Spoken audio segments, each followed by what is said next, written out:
আসসালামু আলাইকুম ওয়া রাহমাতুল্লাহ। আলহামদুলিল্লাহ, সমস্ত প্রশংসা আল্লাহ পাকের। ডাইবাগ আক্রান্ত হয়ে আমাদের কমলা মালটার গাছগুলা দেখতে পাচ্ছেন যে এইভাবে মারা যায়। এই ডালটা আস্তে আস্তে শুকায় আসতেছে, তার মানে গোড়ার দিকে যদি আমরা দেখি যে এই ডালটা এই গাছটার একেবারেই অবস্থা খারাপ। তো ডাইবাগে আক্রান্ত হলে এইভাবে মালটা কমলার গাছগুলা মারা যায়। আমার বাগানের তিনটা চারটা গাছে এরকম সমস্যা খুব বড় আকারে আপনাদেরকে যদি দেখায়। এই গাছটাও কিন্তু ওই একই রোগে আক্রান্ত। তা আমরা কিছু ট্রিটমেন্ট এবছর করার চেষ্টা করছি। গুড়ার মাটিগুলো যদি দেখেন যে আমরা কুবাই দিছি, শিকড় পুলিংয়ের যে ভিডিওগুলো আমরা দিছিলাম, তা এই ডাইবাগ কীভাবে আক্রান্ত থেকে গাছকে ফিরানো যায় সেটার চেষ্টা করতেছি। একটা জিনিস আমার বাগানের, তা হচ্ছে শুধুমাত্র এই দার্জিলিং কমলাগুলাতেই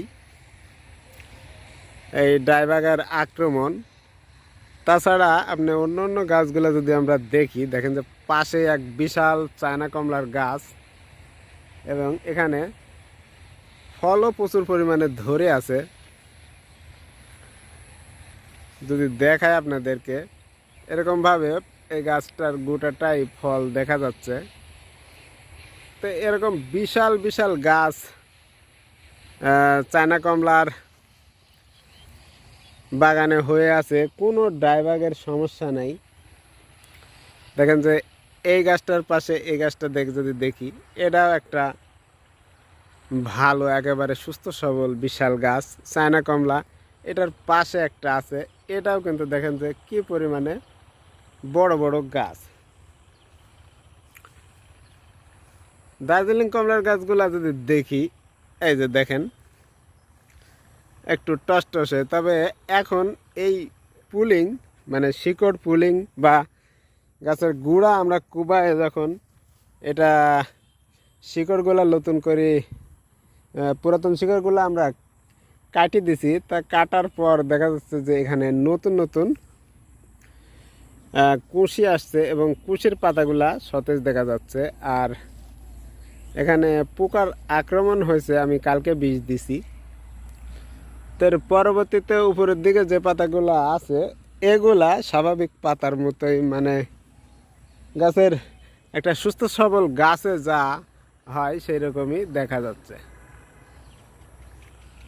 তো শুধুমাত্র আমার বাগানের এই একটা দার্জিলিং কমলার গাছ দেখেন যে এর সমস্যা, এই গাছটার সমস্যা, একই রকম রোগে আক্রান্ত গাছগুলার এটা হচ্ছে একটা রোগ। এরকম গাছের নিচের দিকে কালো কিংবা উপরের দিকে কালো, এই যে এখানে আঠা বাইরে হচ্ছে, এখানে ফাটা দেখা যাচ্ছে। তো এই গাছটাতেও আমরা একই রকম ট্রিটমেন্ট করছি। দেখা যাক লাস্ট ফিনিশিং এই সমস্ত গাছের রেজাল্ট কি হয়। তবে এখন দেখেন যে নতুন নতুন পাতা আসার কারণে গাছগুলার উপরের দিকে অনেকটাই ভালো দেখা যাচ্ছে। কারণ এখন তো বৃষ্টি হচ্ছে না এবছর, এই জন্য আরও গাছগুলার চেহারা ভালো দেখাচ্ছে না। দার্জিলিং কমলার এই গাছটা বিশাল গাছ, এই গাছটা ভালো আছে। এখানে চায়না কমলার এই গাছটা যদি দেখেন, ওই গাছটা মানে চায়না কমলার গাছগুলা যদি দেখেন সবগুলাই মাশাআল্লাহ ঠিক আছে। তো এই সমস্ত চায়না কমলাতে এখন ভালো ফল দেখা যাচ্ছে। লাস্ট ফিনিশিং কি হয় আল্লাহ ভালো জানে, কারণ দফায় দফায় আমরা বিভিন্ন রকম প্রাকৃতিক দুর্যোগের শিকার হচ্ছি। এই যে দেখেন চায়না কমলার ফল, প্রত্যেকটা আর ডালে ডালেই ফল দেখা যাচ্ছে। এই ফলগুলা ছোট থাকতে তেমন একটা বোঝা যায় নাই, কিন্তু এখন যখন ফলটা একটু সাইজ হয়ে আসছে এখন সুন্দর ফল বোঝা যাচ্ছে।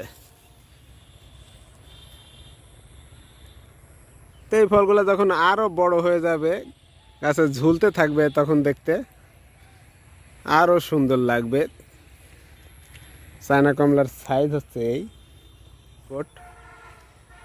এখানে চায়না কমলাগুলা দেখতেছি, এগুলা আগের ধরা ফল, এগুলা বেশ বড় বড় হয়ে গেছে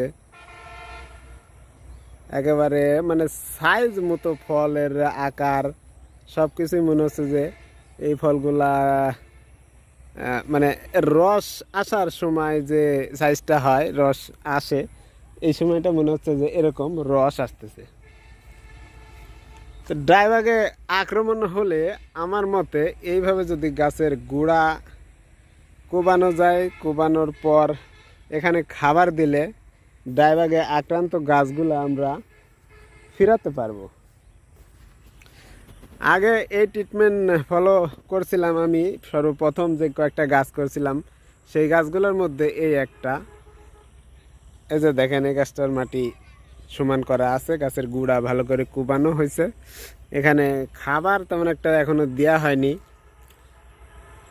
মালটার ডাইবাগ আক্রান্ত হলে আমরা পাতাতে যে রোগটা দেখতে পাই, এই যে দেখেন যে হলুদ হলুদ ভাব,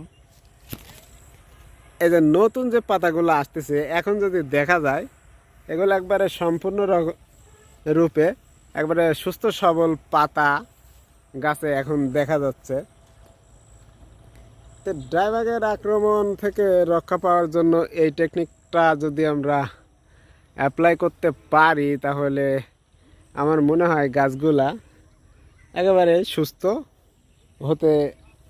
সুস্থ করা যাবে। অনেকেই বলছেন যে ডাইবাগ আক্রমণ করলে সেই গাছে তেমন একটা ঠিক করা যায় না, ওই গাছে তেমন ফলও পাওয়া যায় না। এখন মালটার আরও একটা সমস্যা দেখতে পাচ্ছি এখন নতুন করে, যে গাছের বড় বড় ফল হলুদ হয়ে ঝরে যাচ্ছে। এই সমস্যাটা আরও আগে থেকেই দেখা গেছে, এখনো পর্যন্ত একই রকম। এত বড় বড় মালটা ঝরে যাচ্ছে হলুদ হয়ে, কি কারণে বুঝতেছি না। এই গাছটাতে মাশাআল্লাহ খুব সুন্দর ফল আছে, মালটা একেবারে গাছ ভর্তি দেখা যাচ্ছে, কিন্তু এই যে ঝরার যে ব্যারাম, এই ব্যারামটা গাছের ভিতরে আছে।